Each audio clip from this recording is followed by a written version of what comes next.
We loaded about, and this is somewhere between 10:30 and noon, I would guess. It was still, I think the rain had stopped, but it was still kind of windy, and so those little boats just bob around just like corks. But anyway, we started in, and as we got closer to the shore, we could hear the firing, cannon and machine gun, whatnot. We got the man, the coxswain, I guess he was called, that drove the boat. He was a driver. Huh? The driver. The driver. He right. Got us in and dropped that front. The front of the LCI just fell down on.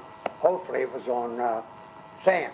But in my case, in the case of ours, the water was about up to our waist, which was higher than we ever expected. But there was a terrific amount of damage. Soldiers, I gather some have drowned, others have been hit.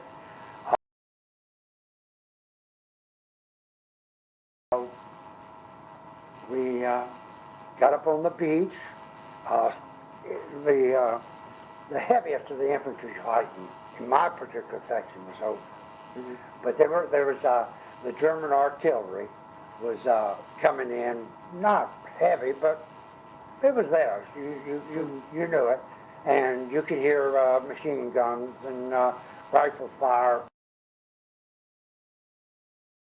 I guess I really can't tell you what time of the afternoon that was now. I can't tell you. We were on the beach for a couple of hours, and then they let us up, and then we could turn around. Once we got on the count of a hill, we could turn around and look out to the ocean, and you could still see the battleship and all still firing, shells still going on and going inland, going further inland. Trucks were unloading, tanks then. I think This is I think we Omaha, all, right? sir. This was at Omaha, right? Right.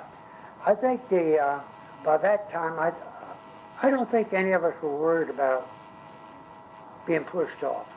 I think we felt pretty confident. There was an awful lot of And relief that the Nazis were gone in the area? no, not really, because one thing that has stuck in my mind, and it's just so tragic.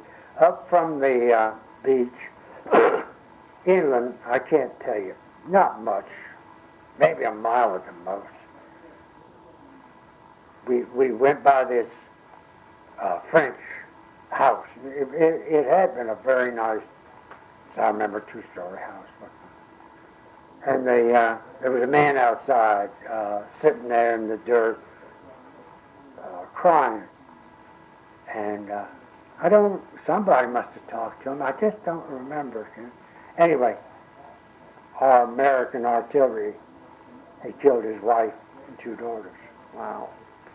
So I guess he had very mixed feelings. He's been liberated, but what a price. Yeah. Wow. I didn't realize until this Ken Burns thing that the whole Battle of Normandy, I think something like 14,000 French people died. Wow. They just caught in the fire between Americans and Germans. We certainly didn't try to. By accident. But accident, yeah, that's a lot of it. Wow. So I mean, no, I didn't see any that were jumping with joy. They were all, and of course there was stuff going on around. They were still bombing and shelling.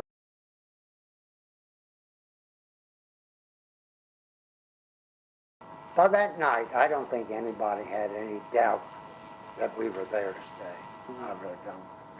And then morning came, and the morning, the Germans' Air Force left, and the Americans and English commanded the skies. Yeah.